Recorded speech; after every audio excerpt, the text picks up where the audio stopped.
මම ආනන්ද පාලිත හරිද? ඔබ දන්නා මම ආනන්ද පාලිත සමගි ඒකාබද්ධ වෘත්තීය සන්ධානයේ මාධ්‍ය ප්‍රකාශක කැඳුම්කරු සහ සමගි දූෂණ විරෝධී කමිටුවේ උපසංවිධායක. අද මේ මාධ්‍ය හමුවට මම වාඩි වෙන්නේ පෙරේද පාර්ලිමේන්තුවේදී අනුර හේමචන්ද්‍ර නියෝජ්‍ය ඇමතිවරයාත් අනුර කරුණාතිලක ඇමතිවරයාත් මගේ නම කියලා කරලාද ප්‍රකාශයන්ට සත්‍ය පිළිතුරු දීමටත් වර්තමාන ආණ්ඩුව ආවට පස්සේ අනුර කුමාර දිසානායක ජනාධිපතිවරයා පත් වුණාට පස්සේ ඊළඟ මහමැතිවරණේ හරිනි අගමැතිවරයා ඇතුළු පාර්ලිමේන්තුව 3-2කින් පත් වුණාට පස්සේ ඒ දිගටම ඉන්න සභාපතිවරයා ඇතුළු තෙල් සංස්ථා කණිදෙල් සමාගමේ අධ්‍යක්ෂක මණ්ඩලය දූෂිත ගනුදෙනු වසාදාන විතරක් නෙමෙයි ආයතනයට ලැබිය යුතු ලක්ෂ ගණන් මුදල් අහිමි කිරීමේ දූෂිත ක්‍රියාවලිය හෙළි කරන්න. මෙව්වට ආනන්ද පාලිතට ගහලා වළක්වන්න බෑ. ආනන්ද පාලිත එක සතයක් වැඩවර්ධන වලට මෙහෙवला පිකටින් වලට ගිහිල්ලා උද්ඝෝෂ වලට ගිහිල්ලා ආරන් තියෙන මිනිහෙක් නෙමෙයි. එහෙනම් අපි ලෑස්ති මම පළමුවෙන්ම කියනවා මම මේ හෙළි කරන කරුණු වලට ගරු මහානායක මල්වතු අස්කිරි උබේපරස රාමඤ්ඤනික ඇතුළු ලංකාවේ තියෙන සීලු නිකායන් වල ගහන මහානායක මාහිමිපාණන්ලත් කාදිනතුමා ඇතුළු කතෝලික සභාවත් මුස්ලිම් හින්දු ආගමික නායකයෝ මේ කරුණු ඉටු කිරීමට මේ දූෂිතකම් නැවැත්වීමට හෙළි කරන දේ වහාම ජනාධිපතිවරයා පියවර ගන්න ඕනේ කියලා බලපෑම් කිරීමටත් ඒ නිවාරිදීව ක්‍රියාත්මක කිරීම සඳහා දැනට ඉතින මේ තෙල් සංස්ථා සභාපති ඇතුළු දූෂිත අධ්‍යක්ෂ මණ්ඩලයේ වහාම ඉවත් කිරීමට කටයුතු කළ යුතුයි කියලා ඉල්ලීමක් කරනවා. සීලුම නාලිකාවලින් මං ඉල්ලා සිටිනවා. රූපවාහිනී ITN හිරු දෙරණ දසත සියත සිරස TNL ඕනෑම නාලිකාවක විවෘත සංවාදයකට අනුර කරුණාතිලක ඇමතිගෙත් අනුර හේමචන්ද්‍ර නියෝජ්‍ය ඇමතිවරයා සමගත් සභාපති ඇතුළු කණිතේ සමාගමේ අධ්‍යක්ෂවරු සමගත් ආණ්ඩුවේ නිලධාරීන් සමග තෙල් සහ විදුලි දූෂිත හෙළිකරන සූදානම් සුදු ඇඳගෙන එන්න දූෂිත අනුමණ්ඩල රටට හෙළිකරන ආනන්ද පාලිත සූදානම්.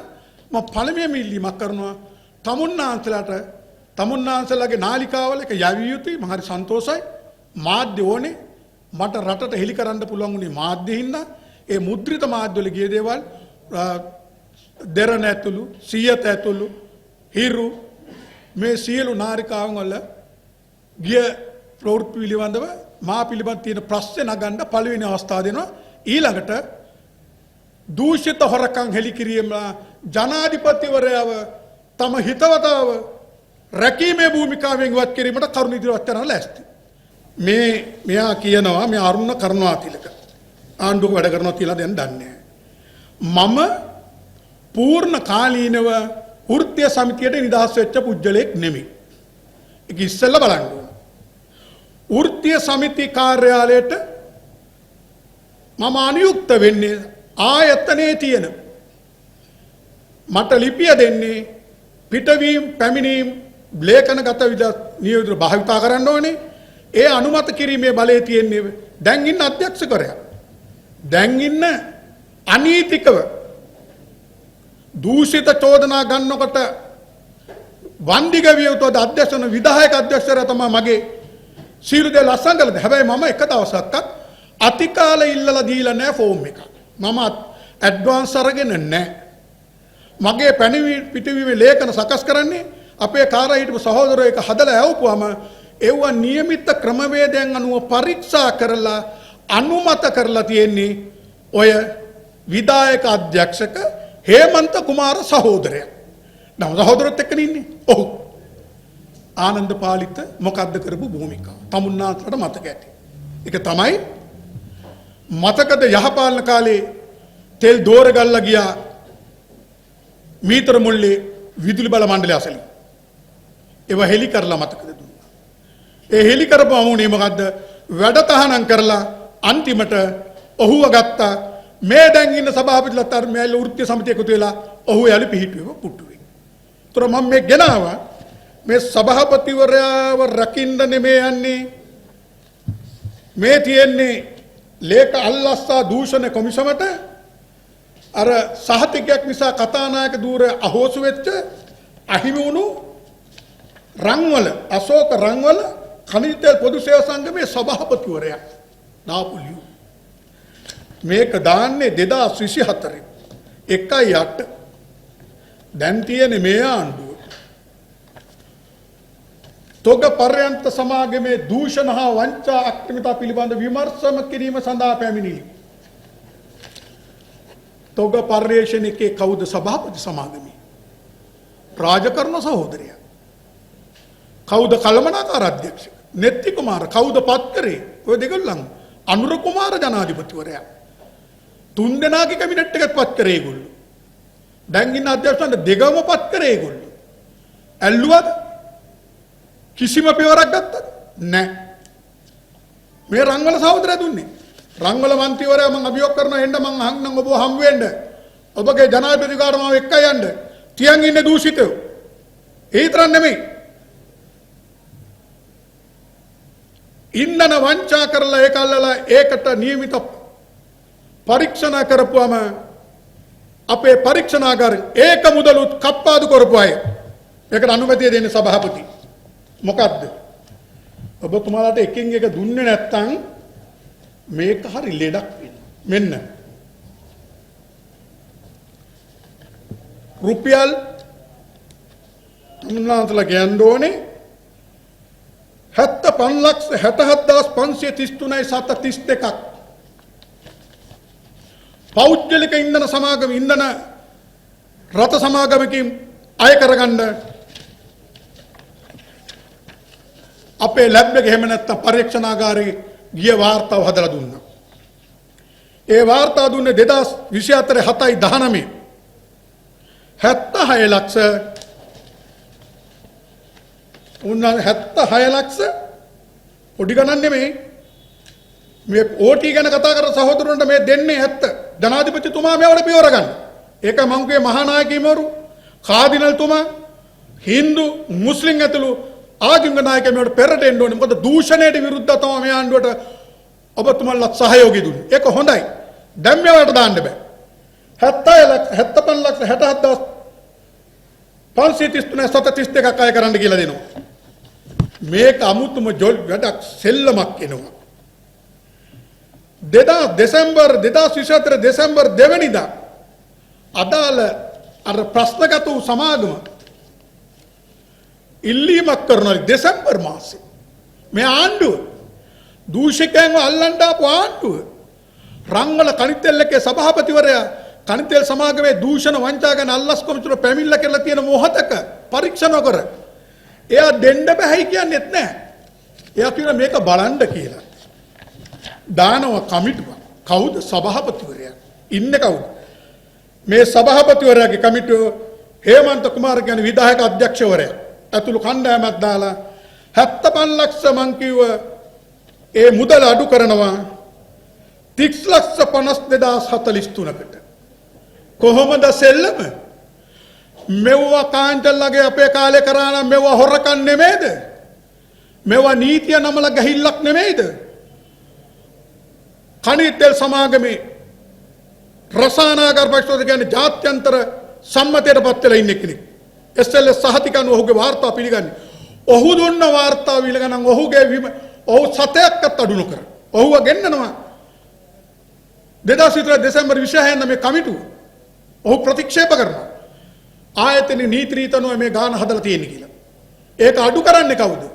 ජනාධිපතිවරයා පත් කරපු කන්න ඉන්න චෝදනා තියෙන මේ ඉන්න කමිටුව කවුද? බෙදා හැරීම් කළමනාකරු. නියෝජ්‍ය සාමාන්‍යාධිකාරිවරු. මුදල් අංශේ නැහැ. ඉන්නත් බෑ. ඊළඟට මෙතෝලගේ ඡන්දේ ඉල්ලපු කෙනා. ඔහුද විමර්ශනයෙන් ඉල්ලා අස්සෙනවා මේ පාර ඡන්ද ඉල්ලන යටිකම්මඩ කියන සතර. ඔහුත් මේකට ගියා. දාලා අඩු කරනවා. 76 ලක්ෂ වෙනවා 30 ලක්ෂ. 30 ලක්ෂ 52,000යි. 75 ලක්ෂ 54,000යි. කොහොමද කෙලිය? 40 ලක්ෂයට යනවා නේද? 45 ලක්ෂයක් ආගේ සාක්කුවට ගියේ. මොකද්ද තියෙන බලේ? ගියාණ්ඩුව කාලේ වෙච්ච දෙයක් කොහොමද මේක අඩු කරේ? කොහොමද මේ සභාපති අනුමැතිය දෙනවා? මේ වාර්තාවට සභාපතිවරයා අනුමැතිය දෙනවා මේක අඩු කරන්න. දැන් පිළිගන්නවද? සභාපති අනුමත කරලා තියෙනවා. ලේඛන අපි ගාව තියෙනවා. මඩින් හරි ගොඩින් හරි එන්න 45 ලක්ෂයක් අඩු කරන ආයතනයේ සල්ලි මොනවා කළාද? මේ මාධ්‍යවල ගියා ඉන්ධන ලීටර් 10 ගාණක් විදුලි බල මණ්ඩලයට යන්නේ නැතුව හොරපාරි ගියයි කියලා. මේක මේ ඊළඟට ඉන්ධන රත මේ පේනවා නේද? 70 සාප කාලේ ගෙනාපු ලස්සන රත කණිතෙල් නිමා සමාගමේ පේලියේ තියෙනවා. මේ තෙල් අදින්නද? නෑ. මේ ජීපීආර් සිස්ටම් උත් ගලවලා. විකුණන්න එහෙම නැත්නම් කෑලි ගලවන්න ඒ දෙකට දාලා ඉන්නවා. දැන් තෙල් අදින්නේ මේ සභාපතිවරයා හිටපු කණිතෙල් පර්යන්තේ මුතුරාජල තනිකර පෞද්ගලික අංශේ. අපි දැන් මේ සංස්ථාව රත අද එකක්වත් නැහැ. ඉන්ධන රත 30කට වැඩිය අද කොළොන්නාවේ ගරාජ් එකේ ගාල් කරලා. මෙව්වයි නාස්තිය දූෂණේ. මං කිසි දෙයකින් මග අරින්නේ නැහැ.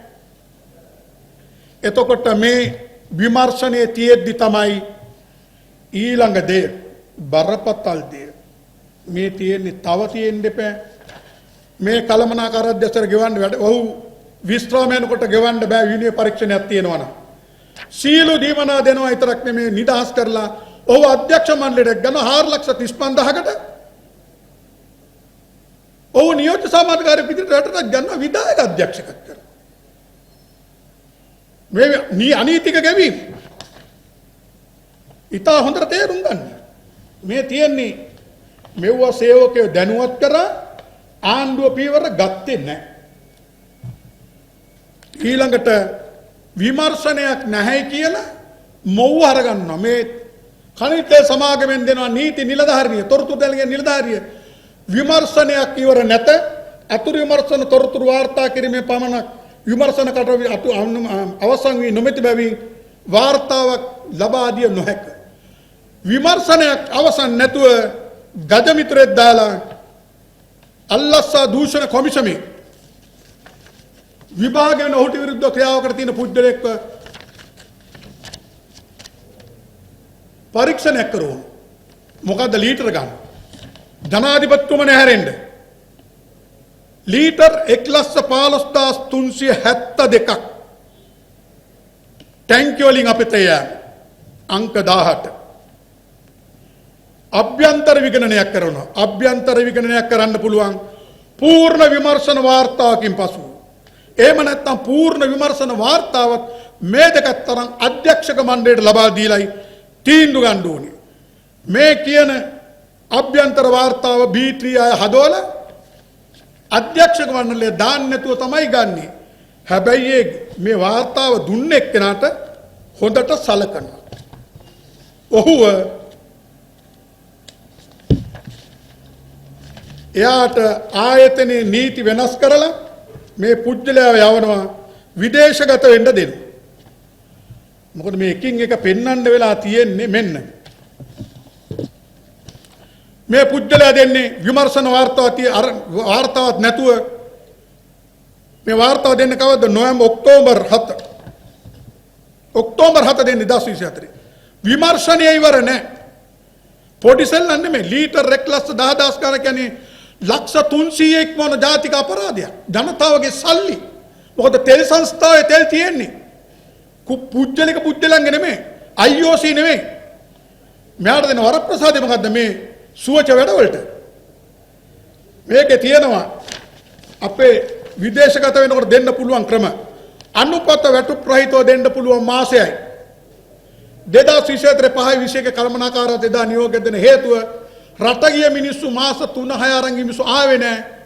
ඊළඟට අපකරවන්ට ප්‍රශ්න එන හින්දා වාතාවරණ දෙනවා මාසයකට අඩු කරනවා. ඊළඟට කාටවත් දුන්නේ නැහැ. පුදුම සත්භාවයක් ඇවිල්ලා මේ පාලකයන්ට සභාපතිය ඇතුළු වර්තමාන කළමනාකාර අධ්‍යක්ෂක වර්තමාන විධායක අධ්‍යක්ෂ මණ්ඩලයේ බොහොම කරුණාවක් ඇවිල්ලා දෙසැම්බර් 2 වෙනිදා ගහලා දෙන මොකද්ද? මාස 6කට වැටුප් රහිත දෙන්න. මොහොත විදේශගත වෙලා. මාස 6කට මේවා හෙලි කරන්නේ කරුණු එක්ක. ඊළඟට මොහු ඔබතුමාලාට මතක ඇති මේ රටේ කරපු දරුණුම අරගලේ. මතකද රේල් පාරේ බුදිය ගත්තා. මම එකින් එක කියන්න වෙනවා. නැත්තම් ලොකු ගැටලුවකට යනවා. නොකියුවොත් හොඳ නෑ. ඒක තමයි මම ටයිම් එකක් ගන්නකම් මතකද කොළොන්නාවේ 2017 කෝච්චි පාරවල් වහලා ඉන්දියා ටැංකි දෙන්න බෑ කියලා වර්ධනයක් කරුවා. කන්තේ සමාගම එක ආයතනයක් කරනවා කිව්වා. මේ තියෙන්නේ දැන් ඉන්න සභාපතිවරයා දැන් වැඩ වර්ධනය කරේ කනිත්තේ තොග සමාගම නම් වැටුප් පත්‍රිකාවක් නිකුත් කරා. 2005 පෙබරවාරි මාසයේ මේක නැවැත්තුවා මේගොල්ලෝ ගිහිල්ලා ජවිපෙයි මහින්ද මත මේ ඔක්කොම ගිහිල්ලා නැවතුවා මේක එකක් කරනවා මේ පඩිකොලේ දුන්නොත් මේක එකතු කරන්න බැරි වෙනවා කියලා. එහෙම කරලා රේල් පාරවල් වහලා ස්ට්‍රයික් කරපුවම ආනන්ද පාලිත 10 දෙනෙක් එක්ක ඇවිල්ලා රටේ තෙල් බෙදුවා මතක ඇති. එහෙම කියපු සභාපතිවරයාගේ පාලනේ අනුර කුමාර දිසානායක මහත්තයාගේ රාජ්‍ය සම්පත් විකුණන්නේ නැහැ කියලා ජනවර්ම ගත්ත පාලනේ අද ගහනවා ටර්මිනල් ස්ටෝරේජ් ඉංග්‍රීසි නමින්ම පඩිකොලයක්. අතට දෙන්නේ නැහැ සල්ලි නැහැ. ෆෝන් වලට දාන්නේ මේ තියෙන්නේ මේ ජාතික සම්පත් වලට කෙලින විදිහ කොහොමද මේ වෙන විට ආයතන අංශ වහලා ශ්‍රේෂ්ඨාධිකරණයට ගියා. අපිත් ඒ නඩුවට පෙනී හිටියා. ලේකම් අංශය අංශ වහලා සේවකයන් එළියට දාන්න යනවා. එහෙනම් මේ මොහොතක තමයි මේ කරුණු ඉදිරිපත් කරන්නේ. ඊළඟ බරපතල දේ මේ වංචාව ගෙන්නන්න ජනාධිපතිතුමනි මොකද සිරස නාලිකාවේ උන මාධ්‍ය වේදිකෙක් ජනාධිපතිවරයාගේ පත් කරලා තියෙනවා මාධ්‍ය උපදේශකතු මධ්‍යස්ථාන තන්ත්‍රයට. ඔහු කරුණා කරලා හැරිලා ජනාධිපතිතුමාව අවදි කරන්න. මොකද මට මුක්තියක් නැහැ. අර ඇමතිවරු දෙන්නම මුක්තියට කතා කරේ. මට මුට්ටියකුත් නැහැ. හැබැයි මම අමතක කරන්න එපා. සත්‍ය හෙලි කරන්නේ මුවාට වෙඩි තියන්න දෙන්න එපා. වෙඩි තියලා දාන්න උස්සන්න. මොකද ඉදිරියේද ඔබලට ඕව විතර ඉතුරු වෙන්නේ. දැන් පේනවනේ වැඩවර්ධන පොලිසිය දාන තගේ. මතකද අනුකෝර මැතිවරණ ඔබතුමාට ජල ප්‍රහාර එල්ලනකොට ඔබතුමාට කඩයක් අස්සර රින්ගන්න වුණා. මේ පොලිසිය දාපු තගේ. අද ඒක ඩබල් වෙලා තියෙන්නේ. මේවා කියන්නේ සත්භාවයේ ඇමතිවරු ධම්මලා පාර්ලිමේන්තුවේ මඩ ගහලා අපිව වට්ටන්න බෑ. එක්ක පැයක් අසාධාරණව අරන්නේ. ඩොලර් මිලියන 55කට රාජපක්ෂ සමයේ දාන්න ගියපු කොළඹ වරායේ ඉඳලා කොළොන්නෑ නලපද්දිට දිගින් දිගටම සටන් කරේ මමයි. ඔය රාජකරුණ දීර්ඝ කාලීන වෘත්තීය සමිති නායකයෙක් කියනවා. කිසි කෙනෙක් හඬ නැගුවේ නැහැ. මීයෝ වගේ ඉඳගෙන රාජපක්ෂලගෙන් උසස් වීම ගත්තා. ඔය සහෝදරයා එන්නේ චන්ද්‍රිකා මෙතිණියගේ දේශපාලනේ. එයාගේ සහෝදරයත් තෙල් සංස්ථාවේ. ඇමතිගේ නෝනත් තෙල් සංස්ථා කන්තේ සමාගම. ඇමතිගේ නෝනත් දේශපාලන පරිගණි වලින් උසස් වීම ගත්තා. පවුල් පිටින් මේක ඇතුළේ. සහෝදරයාගේ අයියා සභාපති සේවිකාවගේ මහත්තයා ඇමති කතා කරනවා චන්ද්‍රිකාල ගත්තලු ෂෙඩ්. පිරුවන්වල් ගන්න කාටවත් බාධාවක් නැහැ. හැබැයි ඇමතිවරේ දූරේ ඉඳද්දි ගන්න බෑ. චාමර සම්පත් නැතිතුමා පාර්ලිමේන්තුවේදී කිව්වා ඔය බුද්ධිමත් අයගේ ඇඳුම් බිමට වැටෙන්න. විදුලි බල මණ්ඩලයට කාවද පත් කරලා තියෙන්නේ. එයාගේ නෝන දැන් මොනවද කරන්නේ? ඒ සමාගමේ කවුද උපදේශක? හෙලි කරේ නැද්ද විදුලි බල මණ්ඩලයේ ජල්බරි තනතුරු ගැන? ඇමතිවරුන්ට ගන්න මන්ත්‍රවරුන්ට ප්‍රශ්නයක් නැහැ. සංස්ථාවේ නියමිත ක්‍රමවේද අනුව ඉල්ලුම් කරන්න ඕනේ. අදාළ මුල්ල තත්ත්වය අනුව වාර්තාව දෙන්න ඕනේ. ඒ අනුව දෙන්න ඕනේ. හැම දෙයකටම වහන්න ඕවාගෙන් බෑ. මේ තියෙන වහාරික විගණනේ 2024 8යි 27 මේක දෙන්නේ. දැන් ඉන්න සභාපතිට අද වෙනතුරු මේක හෙලි කරන්නේ නැහැ. මොකද්ද මේ වහාරික විගණනේ කරන්නේ? මේ වහාරික විගණනට විරුද්ධ වුණේ අර ඉන්ධන ලීටර් 100කට වැඩිය අපත ගියා කියපු වහන්න වාර්තා හදපු අභ්‍යන්තර විද්‍යා කළමනාකාර විරුද්ධ වුණාම හිටපු සභාපති වයිස් මොහමඩ්ට සුදු වුණා. ඔහු දැන් මේ අධ්‍යක්ෂ මණ්ඩල පත්‍රිකාව. ඒ පත්‍රිකාව දාන්න ඕනේ අභ්‍යන්තරාංශي කළමනාකරු. මේකේ මොකද්ද? ලක්ෂ ගානක ඉන්ධන හොරපාරේ පෙරුම් අහල්ලට ගියා. අර සභාපති කිව්වේ ජාවාරංකාරයෝ ඉන්නකොට අන්නේ ජාවාරංකාරයෙන් අල්ලන්න වාර්තාව. මේකේ තියෙනවා සම්පූර්ණ PDF ඔක්කොම මේ ටිකයි තියෙන්නේ. මේකේ තියෙනවා CRN කතන්දර ලොරි අංක ගිය තැන් ලක්ෂ ගණන් සල්ලි නොලැබුණේවා. ඇයි සභාපති අධ්‍යක්ෂ මණ්ඩලයට අධ්‍යක්ෂ මණ්ඩල මේක වග කියන්න ඕනේ? තෙල් සංස්ථාවේ කල්තේ සමාගමේ සීල අධ්‍යක්ෂවරු මේකට වග කියන්න ඕනේ. විශේෂ භාර ඇමතිවරයා අමාත්‍යංශ ලේකම්වරු කැබිනට් මණ්ඩලේ ජනාධිපතිවරයා මේකට වග කියන්න ඕනේ. මේ මොකද්ද මිනිස්සු පෝලිං තියලා ගහපු ජල්පරි ගේම් හොරා කාපු හැටි මෙව්වයි හෙලි කරලා තියෙන්නේ. මේක හංගගෙන අතිකාල ගැන කතා කරනවා. ආනන්ද එකඟයි. දැන් හෙලි කරන්න. රාජකරණ සහෝදරයනේ 2001 චන්ද්‍රිකා මෙතිණියගේ පිහිටේ. චන්ද්‍රිකා මෙතිණියගේ අනුරු කුමාර මැතිතුමාලා දුන්නු සපෝට් එකට. මොකද කැලණියේ බැජ්මේට් ජනාධිපතිවරයාගේ හොඳම හිතවති. ඔහු 2004 කෘෂිකර්ම අමාත්‍යාංශයෙන් නිදහස් වෙනවා. වැටුප් පැත්තේ කොහෙන්ද? වාහනේ කෘෂිකර්ම අමාත්‍යාංශය සංස්ථාවට පය තියන්නේ නැතුව සීළු වැටුප් ගත්තේ තෙල් සංස්ථාවේ කන්ට සමාගමේ ඔහිට. ඒක තෙල් සංස්ථාවට 60%ක් අයිති. ලක්ෂ ගණන් පඩි ගත්තේ. පය තියන්නේ නැතුව. ඊළඟට 2015 දූෂණ විරෝධී කමිටුවට නිදහස් වෙනවා. දැන් ඉන්න මහජන ආරක්ෂා සමිති ආනන්ද වේනායක එයයි මේ රාජකරුණයි අධ්‍යක්ෂතුමා. හොඳට මතකද? කෘෂිකර්ම අමාත්‍යාංශ නිදහස් වෙනවා. සීළු වැටුප් දීමනා බෝනස් ගන්නවා. සීළු දේ ගන්න බෑ. මූලික වැටුපයි මූලික දීමනා විතර ගන්න අනිත් කිසි දෙයක් ගන්න බෑ. සීළු දේ ගන්න ඕනේ. ගත්තොත් ඒවා අදාළ අමාත්‍යාංශයෙන් රාජ්‍ය ආයතනයට ප්‍රතිපූර්ණය කරන්න ඕනේ. සත්‍ය ප්‍රතිපූර්ණය කරලා නැහැ. 2015 රාජකරණ සහෝදරයා ආපහු නිදහස් කරගන්නවා. යහපාලන රජේ රනිල් මැතිතුමාගේ ආශිර්වාදයෙන් පිටගත්තේ දූෂණ විරෝධීකට. ඔය දැන් ඉන්න ඇමතිවරයා ආරක්ෂක මහජන ආරක්ෂක ඇමතිවරයාත් මේ රජ පඩිගත්තේ කොහෙද? ඩබල් කැප් එකක් පාවිච්චි කර දූෂණ විරෝධීක නිදහස් කරලා මේ මුත්‍රාජල දෙවෙනි ලක්ෂ ගණන් පඩිගත්තා පය තියන්නේ නැතුව ඇඩ්වාන්ස් එක ගන්න මුත්‍රාජල ගබඩාවට එනවා. ඇවිල්ලා අරගෙන යනවා. මේව සදාචාරාත්මකද? මේ වෘත්තීය සමිති නායකයෙක් කියනවා මේව කරන්න වටින වැඩද? අනුර කමරුණ කරුණාතිලක අර නියෝජ්‍ය හේමතාන්ත්‍ර අහන්න සදාචාරේ ඊයේ සමන්මලි මැතිණිය මහත්මිය දෙරණ කියනවා ආනන්ද පාලිත ලක්ෂ 30 ගානක වැටුව අතිකාලර. ආනන්ද පාලිත කොතනකවත් දාලා තියෙන පැමිණීම පිටවීම ආනන්ද පාලිත නිසා බිලියන ගණන් ඉතුරු කරලා තියෙනවා. බිලියන ගණන්. මේ තියෙන්නේ රාජකරුණලගේ තවත් හපංකම. මේවා පෙන්වුවේ නැත්තම් නගල බතකද බාල තෙල් මේ නවේ සංස්ථාවේ බලධාරයා විදියට ගියේ රාජකරුණ. මොකද නවේ බාරකරුගේ ඌ තමයි සීල් දෙන වග කියන්න ඕනේ. මේ අන්තිම ටැංකිය තමයි බාල ඉන්ධන තිබෙන කලවම් ගෙච්චේවා මෙට්‍රික් ටොන් 675ක්. අමති හරි කවුරු හරි නියෝගේ දුන්නනම් ඔහු ඒ සටහන දාලා ඒක නිදාස් කරන්න ඕනේ. ඉන්ධන නැති ටැංකියකට කලවන්න වෙන්න. ඒ වෙනකොට මුතුරාජල ගබඩාවේ ඉන්ධන නැහැ තිබුණේ 92. අපි සාක්ෂි නිලධාරි දෙන්න ගත්තේ කොළොන්නාට කලවම් කරෙව්වා. දැන් ඔහු රකින්න නිලධාරින් එක්ක හිටගත්තේ. දින 7ට දවසට 2500කට වැඩිය දීමනා අරගෙන මේ ඉන්ධන ටික රටට ගිහිල්ලා කෝටි ගණන් පාඩු කරනකොට ආනන්ද පාලිත විතරකට ඇරි. හංගගෙන හිටිය තෙල් ටික එළියට යනකම් වහගෙන හිටියා. පෙට්‍රල් ෂෙඩ් එකේ ටැංකිය වතුර කිව්වා, මෝටර් සයිකල් ටැංකිය වතුර කිව්වා, කාර් එකේ ටැංකිය කිව්වා, ත්‍රිවිල් එකේ ටැංකිය කිව්වා. ඒ ඔක්කොටම උත්තර දීලා බොරුයි කියලා සටන් කරා. ඔය හැමදාම වෘත්තීය සමිති නායකයෙක් දිගටම වචනයක් කිව්වේ නැහැ නැවට නැගලා. අනුර කුමාර මහත්තයා මේව රටට කිව්වද? මේවද ඩීල්? මේකෙනෙත් සුදුසුකම සභාපති අධ්‍යක්ෂ වෙන්නේ.